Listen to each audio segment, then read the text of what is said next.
a very warm welcome to Thorough Newspaper Analysis, which is presented to you by LawSeco. Today, we'll discuss important articles from the newspaper of 26th March 2021. Today, we have two important articles of the day.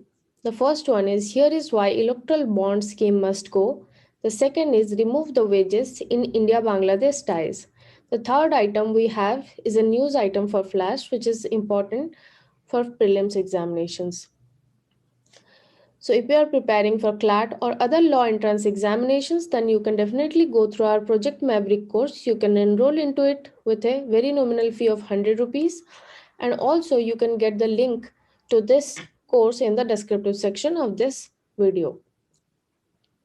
Moving ahead, we have the MCQ question for the day. Who will be the 48th CGI of India?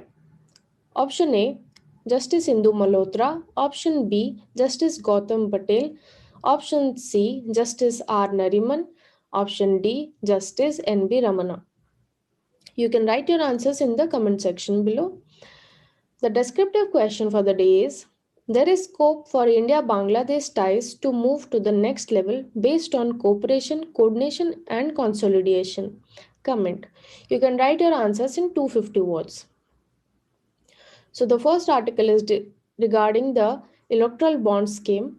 Recently, the Supreme Court has reversed order on the question of whether or not to stay the electoral bond scheme. So basically in 2018, a petition was filed with the Supreme Court of India questioning the validity of the electoral bonds, as it is alleged that it gives an ambiguity and it violates the right to know, which is a integral part of the right to freedom of expression, and therefore it affects the democracy of the country. Now let's know what are the issues that are affecting the democracy by the electoral bond scheme. So it is said that electoral bond affects citizens' right to vote on the basis of full and complete information. As we know, because of electoral bond, the full and complete information regarding who is donating what amount to which party is not known. Therefore, the full information or the complete information is not received by the citizens of India, and therefore the right to know, which is an integral part of our freedom of expression, right to freedom of expression, is affected or violated. So therefore it affects the democratic system of the country. Also, it is alleged that this way of ambiguity helps in getting favors from the government by funding them, or getting favor from police, or capturing the attention of politicians and getting by politicians for money. Also, this provision removes limit on political donation, which was previously there on companies. However, with this electoral bond scheme, the upper limit to political donation by the institution has been removed. It is also a problem, and therefore the corruption is sometimes becoming institutionalized. Also, it is seen that from the cell companies, from the uh, foreign companies, the money are siphoned and they are donated to the political parties to get favors. Also, this electoral bond schemes makes favors to the ruling party because they are um, running the government, and therefore more donation is obtained by them, and it also therefore squeezes donation out of the rival parties, political parties. However, the government has time and again defended this scheme, saying that the whole purpose of electoral bond is to streamline the electoral funding process and thereby prevent the flow of black money into the election. However, it is completely unclear that how it prevents black money, because there is donor anonymity associated with it. Also, making donation limitless, as we discussed, it keeps on increasing the chances of corruption. Also, keeping the citizens in dark is no way preventing black money intrusion in the election.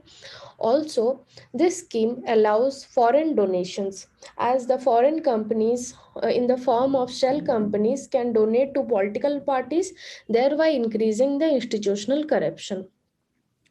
Here, the author has stressed that judiciary need to act on this because only an independent body can enforce the rules so as to ensure proper democracy in the country, and one of its critical function is to referee is to be the referee of the fundamental and the democratic process. Therefore, the judiciary should intervene into it and look into the electoral bond scheme and check its validity. Here we have how the electoral bond works.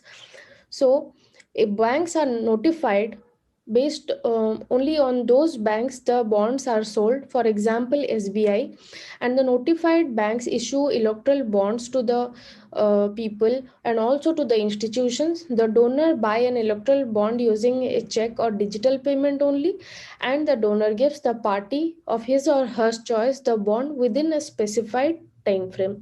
Then the party deposits the bond in an account, and the detail of which is given to the electoral commission. However, it is seen that through an amendment into the Income Tax Act, the party does not need to file this for its IT returns, and also there is no single donation level data has to be shared by the party. Therefore, the electoral bond scheme, how it prevents black money into the election, is questioned. Moving ahead, we have the article regarding the India Bangladesh ties. So, recently, Bangladesh is celebrating its 50th year of independence, and India and Bangladesh also celebrate its 50 years of friendship. As we know, nearly 3,900 Indian soldiers sacrificed their life and about 10 million Bangladeshi refugees to shelter in India, and they came to India. And since then, there was a start of friendship between India and the fresh nation Bangladesh. Now, let's have a look at the relationship ties between India and Bangladesh and its timeline since 1971. In the period of 1971 to 1975, in the aziz of Sheikh Mujibur Rahman, who was the founding father of the country Bangladesh, the relationship remained very cordial. However, after his assassination, the country went into a military rule. So, in 1982 to 1991, it remained under military rule under General H.M. Irsad. After that, in 1991, there was a return of parliamentary democracy, and also the relationship between India and Bangladesh strengthened. In 2015, the historic land boundary agreement, which involves swapping of enclaves between the two countries, was done, and based on this, the ties were strengthened more. Now, let's have a look at the relevant bilateral data. Bangladesh is currently India's biggest trading partner in South Asia, with India exporting 9.21 billion and importing 1.04 billion dollar of goods and products in the year 2018 to 19 fiscal year. India extended three credit lines to Bangladesh worth 8 billion for construction of road, railways and bridges and ports. Only 800 million used so far due to red tapeism from India's end and slow implementation by Bangladesh. Also, Bangladesh accounts for more than 35% of India's national medical patients and contributes more than 50% of India's revenue for medical tourism. So basically, 35% of India's medical patients account from Bangladesh, and they account for 50% of revenue of medical tourism that is accounted on part of India. There were connectivity issues between them, and also as the northeast part of our country is a landlocked area, with the increasing cordial relationship with the Bangladesh, the distance with our another part of our country, that is northeastern states, has been decreasing.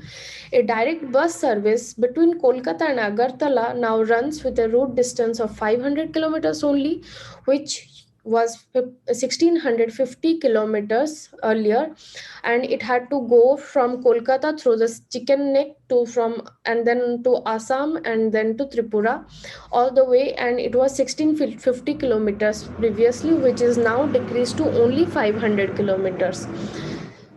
There is 1.9-kilometer long bridge known as the Maitri Setu, which was inaugurated by Pradhan Mantri Modi, and Bangladesh has allowed shipment from its Mongla and Chittagong seaport to Agartala, allowing landlocked Assam, Meghalaya, and Tripura to access open water resources.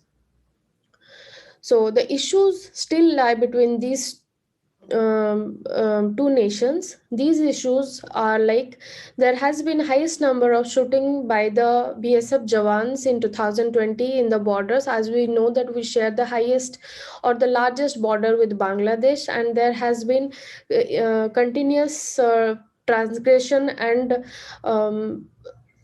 infiltration through the Bangladesh borders. So there has been highest number of border shooting in these borders by the BSF in 2020. Also, there has been unresolved Tista water sharing issues through the state of West Bengal to the country Bangladesh. There is also a contention regarding National Register of Citizens, uh, which is done in the recent past by India, and it is contended by Bangladesh nationals. Also, it is contended that the neighboring countries like Sri Lanka, Nepal, Maldives, who were once traditional Indian allies, has been increasing their tilt towards China because of a huge investment by Chinese in these countries. Now let's have a look at the news and flash item for today. Suez Canal temporarily halts. A 400-meter long vessel owned by a Japanese ship leasing firm has halted the way between the Mediterranean Sea and the Red Sea because of its displacement from its position, and it has blocked the way of Suez Canal, thereby creating a jam over there. This displacement has been caused because of sandstorm in that area. So this was all for today. Thank you.